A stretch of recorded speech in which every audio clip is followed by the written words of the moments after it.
Exercice 27 et 28, page 327. Voyez là les réponses.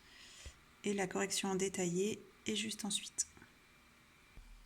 Alors, commençons par le numéro 27, page 327. Donc, on lance 3 fois de suite une pièce de monnaie équilibrée. On note les résultats obtenus face pile, par exemple. Donc, on notera FFP.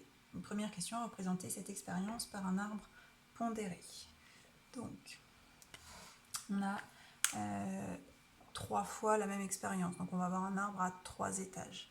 Chaque étage représentant les 2 résultats possibles, face ou pile. Donc, on demande un arbre pondéré. Pondéré, ça veut dire qu'on doit écrire les probabilités sur les branches. Sauf que ici, c'est pas du tout utile puisque on a des expériences qui sont équiprobables. Si j'écrivais les probabilités, j'écrirais un demi, ce qui en fait n'est pas utile. Donc, je représente la suite. Donc, face pile, face pile. Donc là, j'ai représenté le deuxième lancé et je représente ensuite le troisième lancé. Hop là. Donc en fait, quand je disais que c'était inutile, c'est parce que par exemple, si j'écris ici un demi, la probabilité là d'obtenir 3 fois face, elle serait égale à 1 demi fois 1 demi fois 1 demi, c'est-à-dire 1 demi au puissance 3, qui est égal à 1 huitième. Et en fait, j'ai juste à dire que c'est un chemin sur les 8 possibles, qu'inutile de s'embêter avec des calculs aussi compliqués. Alors, on me demande à la question 2, puisque ça c'était la 1, de déterminer la probabilité pour que le troisième lancer de la pièce donne face. Donc, ça va être dans ce cas-là, dans ce cas-là, dans ce cas-là et dans celui-ci.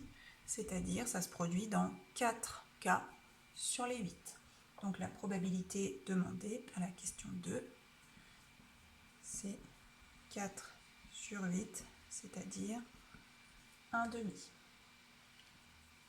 Alors, passons à la question 3. À chaque tirage, on associe 20 points pour pile, 10 points pour face et on note X, la somme obtenue. Donc, on me demande de trouver la loi de probabilité de X et de calculer son espérance. Alors, on a dit 20 points pour pile, 10 pour face. Je ne vais pas le réécrire à chaque fois. Et par contre, au bout de chaque ligne, je vais mettre la valeur de la variable aléatoire grand X. Donc ici, c'est 3 fois F, donc 3 fois 10, 30. Ensuite, j'ai 2 fois 10, 20, plus 20, 40. Ensuite, face et face, 2 fois, ça fait 20, plus une fois pile, ça fait encore 40. Ici, j'ai 2 fois pile, donc 2 fois 20, 40, plus 10, 50.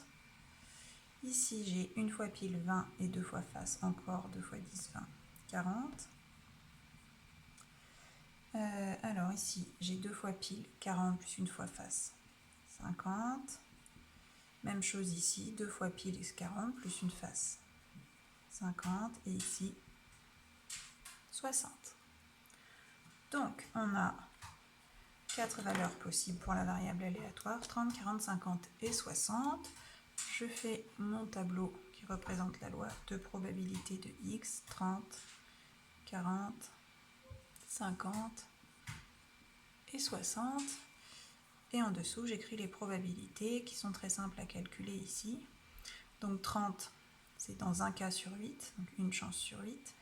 40, 1, 2, 3 cas sur 8. 50, 1, 2, 3 cas sur 8. Et 60, 1 sur 8. Si je fais la somme de toutes, ça fait bien 8 huitièmes. Donc 1. Alors maintenant, il faut calculer l'espérance de cette variable aléatoire. Donc, on va se mettre ici. Donc, l'espérance,